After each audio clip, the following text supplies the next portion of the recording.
Most Python developers overlook these Python functions, and it's costing them time every single day. Learn them now and save hours of coding. Hello coders, welcome to my channel. I'm David, your guide to mastering programming. Most Python developers use import to import modules in Python, but I will show you a dynamic import. For example, I will assign module name to my variable, for example, math, and next I want math module to be equal to import function. This import function imports a module from the name that I will provide. For example, I will provide module name. Now this import function will import math module. This is a dynamic way of importing because if I write some if here and some statement, only in that case this math module will be imported.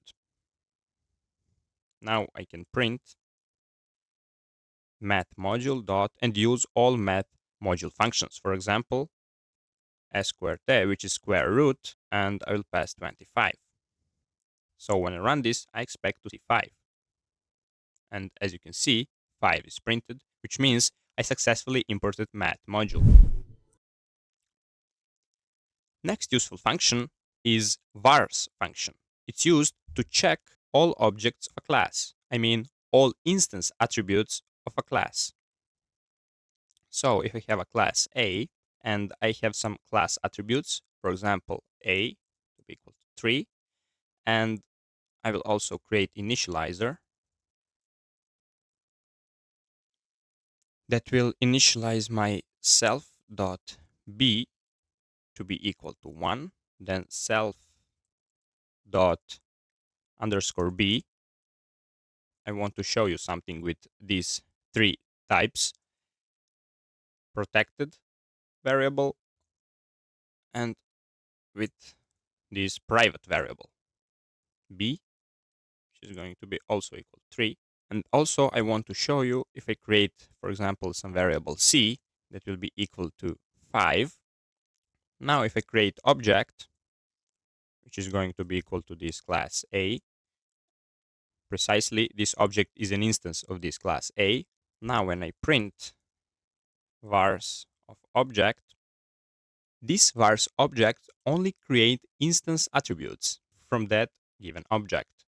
So this vars will only print b underscore b and double underscore b.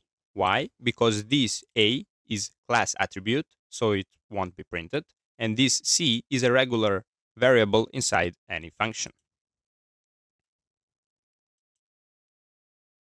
As you can see, b is printed, it's equal to 1, underscore b is printed and is equal to 2, and also this private variable, which is underscore underscore b, is mangled in underscore, then class name, in my case A, and it's equal to 3.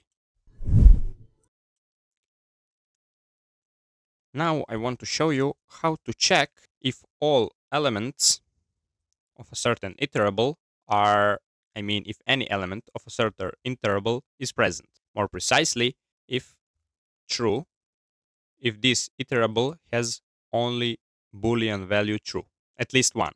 Here, false, false. First, I need to create here parentheses to pass this iterable. Then I can print all. This will check if the list I passed has all values true. For example, true, then 5, then here 1, 2, 3, 4. This should print true. And also, I want to show you how to check in one line if all your iterables have the same value. Not the same value, but the value that you want. That's important because any and all can only check if the elements, when converted to Boolean, are true, which means I can't here specify another parameter to say that I want to check if all elements of these iterable are 5s. So I need to use something that's called generator expression. If x equals 5 for I in 5, 5, 5, and not x here, I. What this will do, first, it will go through all the elements of this list with this for loop, and I will become each one of them. Then I will check if I equals 5. If it equals, then this will create an element true. That way, I create elements of all true and check them with this all function if they are all true. Here, I expect to see true. Here, I expect to see true. And here, I also expect to see true. And as you can see, 3 trues are printed. Next useful function is callable. This function checks if I have, for example, class, and I have, for example, a function calculate.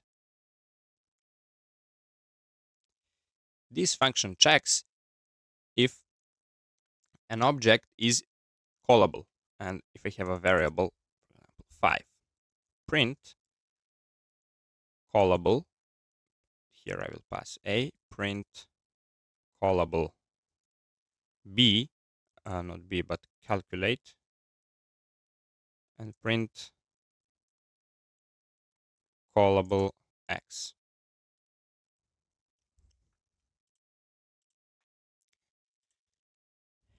Classes are callable, functions are callable as well, but variables are not. How to know if a object is callable or not? Callable objects usually have these parentheses here. They are passed like that. You have never seen a variable be passed like x and then double parentheses. It's always passed like x. Now when I run this, for the first line I expect to see true, for the second line also true, and for the last one false. I created a mistake. You don't have to pass the parentheses. As you can see, true, true, and false. Why you don't have to pass? I mean, you mustn't pass the parentheses because that confuses the Python. You should only pass the variable name, not the variable name, but the object name in this case, which is here a class with name a function with name calculate, and a variable with name x. The last function I want to show you is for dynamic slicing. For example, if I have a string, I love Python, and I want to slice it, I can use function slice and create. First I pass from where I start. Then next I pass where I should end. For example, I love 1, 2, 3, 4, 5, 6, but I need to pass one greater because the ending number is not excluded, which means 1, 2, 3, 4, 5, 6, 7. I need to pass 7 of them. And now I can print S and pass to this square braces slice. Now when I run this, I expect to see I love. As you can see, I love is printed. You're probably wondering why would you use this when you can simply write S, open the parentheses, right here 0, then 7. This will work the same as this one. That's true, but this is a dynamic, more dynamic, because I store the slice in a variable. Now I can use the slice not only on this variable s, but I can use it on any other that I want. But this slice here can only be used to this fixed variable s. If you haven't seen my first video on 5 Python functions, you're missing out on some serious time savers. It's right here. And while you're at it, hit that subscribe button so you never fall behind.